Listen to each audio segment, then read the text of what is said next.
이민의 삶을 떠나는 야곱. 창세기 46장 1절부터 7절까지의 말씀을 묵상해 봅니다. 1절 말씀입니다. 그리하여 이스라엘이라고도 부르는 야곱은 가지고 있던 것을 다 챙겨서 길을 떠났습니다.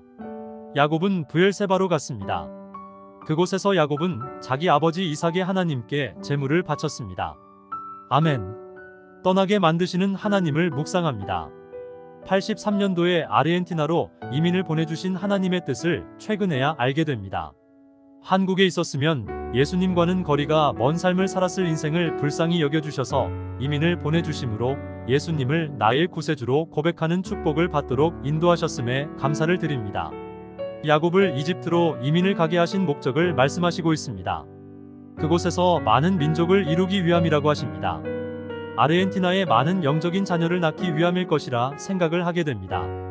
아르헨티나는 4천만의 인구가 있지만 거의 다 형식적인 캐톨릭입니다. 개신교인들은 얼마 되지를 않았는데 90년대부터 성령의 바람으로 많은 개신교회가 생겨나면서 빠른 속도로 부흥을 하고 있습니다. 이유를 모르고 잘 살기 위해서 떠나온 이민을 삶이라 생각했지만 나 한 사람을 통해 이곳에 하나님의 사역을 준비해 주시고 한 사람이라도 하나님의 가족으로 부르시기를 원하시는 하나님의 뜻이 있음을 알게 해주십니다. 내가 현재 살고 있는 곳이나 다니고 있는 직장이나 사업이 하나님께서 보내주셨다는 것을 알게 됩니다. 그곳에서 많은 영적인 일들을 하시기 위함이라는 사실을 알게 해주십니다.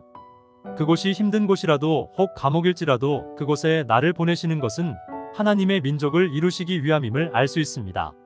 나에게 맡겨주신 교회의 직책도 하나님의 나라의 큰 민족을 이루기 위한 일임을 생각하며 충실하여야 하리라 생각을 합니다. 애굽에 가는 것을 두려워하지 말라고 하십니다. 3절 말씀입니다. 이집트로 가는 것을 두려워하지 마라. 내가 거기에서 너의 자손들을 큰 나라로 만들어 줄 것이다. 아멘. 세상을 향해 나아가는 것을 두려워하지 말라고 하십니다. 복음을 들고 나갈 때 두려운 마음이 들 때가 있습니다. 강팍한 세상을 향해 나가는 양들의 마음에 두려움이 있었을 것입니다. 그러나 저들이 두려워하지 않고 갈 수 있었던 것은 애굽의 요셉이 기다리고 있기 때문일 것입니다. 어느 곳으로 전도를 하러 가든지 살러 가든지 나보다 먼저 가서 모든 것을 예비하고 계신 성령님이 계신다는 것을 알게 해주십니다. 신명기 31장 8절 말씀입니다. 여호와 그가 내 앞서 행하시며 너와 함께 하사 너를 떠나지 아니하시며 버리지 아니하시리니 너는 두려워 말라 놀라지 말라라고 말씀해 주십니다. 저는 이 나라 말을 능통하게 하지 못하기에 이 나라 원주민들에게 복음을 전하려고 할 때마다 두렵고 부끄러운 마음이 들 때가 많습니다. 이집트로 가는 것을 두려워하지 말라는 말씀을 묵상함으로 이제 좀 부족해도 저에게는 요셉이신 성령님이 함께 있기에 때를 만나든지 못 만나든지 좀 담대히 하나님의 말씀을 증거할 수 있는 자녀가 되어야 하리라 결심을 합니다. 약 70명의 가족을 이끌고 애굽으로 내려가는 길이 쉽지는 않을 것입니다. 그렇지만 그곳에 도착만 하면 야곱과 그의 가족에게는 부족함이 없는 축복이 기다리고 있습니다. 천성을 향해 나아가는 길도 좁은 문으로 들어가는 길이기에 육신적으로 힘이 들 수도 있고 외로울 수도 있지만 조금만 고생하고 수고하면 황금길이 나타나면서 천사들이 마중 나오는 모습을 보게 될 것이며 바로 주님을 만나는 영광의 축복이 있다는 사실에 모든 피로가 풀리고 힘이 솟아납니다. 모든 일에 응답을 받고 일해야 합니다. 창 46장 3절 말씀입니다. 하나님이 가라사대 나는 하나님이라 내 아비의 하나님이니 애굽으로 내려가기를 두려워 말라. 내가 거기서 너로 큰 민족을 이루게 하리라. 아멘. 죽었다고 생각했던 사랑하는 아들 요셉이 살아있다는 놀라운 사실을 알게 된 야곱은 한시라도 더 빨리 아들을 보고 싶기에 급히 떠나게 되지만 떠날 때는 하나님께 예배를 드리고 떠나야 한다는 교훈을 받게 됩니다.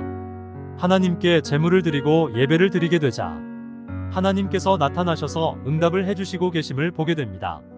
사업을 바꾸든지 이사를 가려든지 개업을 하려든지 혹 선교를 가려고 하여도 하나님께 예배를 드리고 응답을 받고 하여야 할 것입니다. 바쁘게 간다고 좋은 것이 아닙니다. 하나님의 응답을 받지 않고 행하는 길은 애굽으로 가는 길이 아닐 것입니다.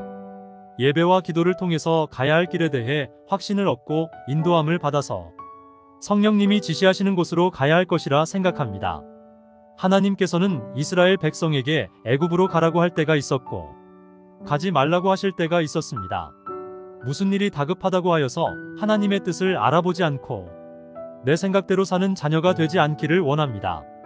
나에게 이익이 엄청나게 생기는 일이더라도 하나님의 뜻이 아니면 멈추어야 합니다. 성령님을 인정하고 나의 마음에 모셔드려서 예배를 통해서 말씀 묵상을 통해서 하나님께서 지시한 곳으로 발걸음을 향해 나가는 자녀 되기를 소원합니다. 아멘.